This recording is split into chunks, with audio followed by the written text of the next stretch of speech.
நீங்கள் பார்த்துருக்காங்க first video. இந்த வீடியோ பிடிச்சிருந்தா லைக் பண்ணி கமெண்ட் பண்ணி ஷேர் பண்ணிட்டு போங்க. சப்ஸ்கிரைப் பண்ணிக்கோங்க. வீடியோ பிடிக்கலாம் அப்படி ஏன் பிடிக்கலங்கிறது கீழே கமெண்ட் செக்ஷன் சொல்லிட்டு போங்க, நான் பார்த்து தெரிஞ்சுக்கிறேன். இன்றைக்கி வீடியோவில் என்ன பார்க்க போகிறோம் அப்படின்னு பார்த்தீங்கன்னா, அதாவது இதே குடும்பத்தில் கல்யாணம் பண்ணால் 3 மேல் கேரக்டர்ஸ் நடத்தலாம் பார்க்க போகிறோம். வாங்க வீடியோக்குள்ளே போகலாம். இந்த வீடியோ பிடிச்சிருந்தா லைக் பண்ணி கமெண்ட் பண்ணி ஷேர் பண்ணிக்கோங்க. மறக்காமல் சப்ஸ்கிரைப் பண்ணி அமைச்சிக்கோங்க. தேர்ட் பிளேஸில் யார் இருக்கான்னு பார்த்தீங்கன்னா, நம்ம கோணகமார் தான் இருக்கான். கோணகமார் யாரை கல்யாணம் பண்ணியிருப்பான்னு பார்த்தீங்கன்னா, ஹனாபி ஹியூகாவை கல்யாணம் பண்ணியிருப்பான். இவன் யாருன்னு பார்த்தீங்கன்னா, நம்ம ஹினாட்டா ஹியூகாவோட தங்கச்சி தான் ஹனாபி ஹியூகா. இவங்களே தேர்ட் பிளேஸில் வச்சுருக்கேன் அப்படின்னு பார்த்தீங்கன்னா, இது வந்து ஒரு கிளானோட தலைவரோட பொண்ணுங்கிறனால தான் தேர்ட் பிளேஸில் வச்சுருக்கேன். வாங்க செகண்ட் பிளேஸ்க்குள்ளே போய் பார்ப்போம். யார் இருப்பான்னு பார்த்தீங்கன்னா, நம்ம நருட்டோ தான் இருக்கான். இவன் வந்து 1000 தான் 7th ஒக்காகவே இருந்தாலும், இவன் வந்து கல்யாணம் பண்ணிக்கிற பொண்ணு வந்து ஹினாட்டா ஹியூகா தான்.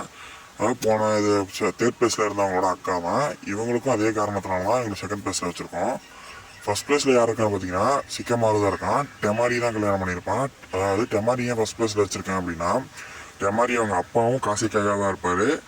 அவங்களோட தம்பியும் காசிக்காகவே தான் இருப்பான்.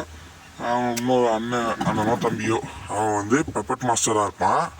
இவன் கல்யாணம் பண்ணிக்கிற சிக்கமாரு வந்து யாருன்னு பார்த்தீங்கன்னா 8th ஒக்காகவே இருப்பான். இதுலேருந்தே தெரியுதா யார் பெரிய ஆள்னு.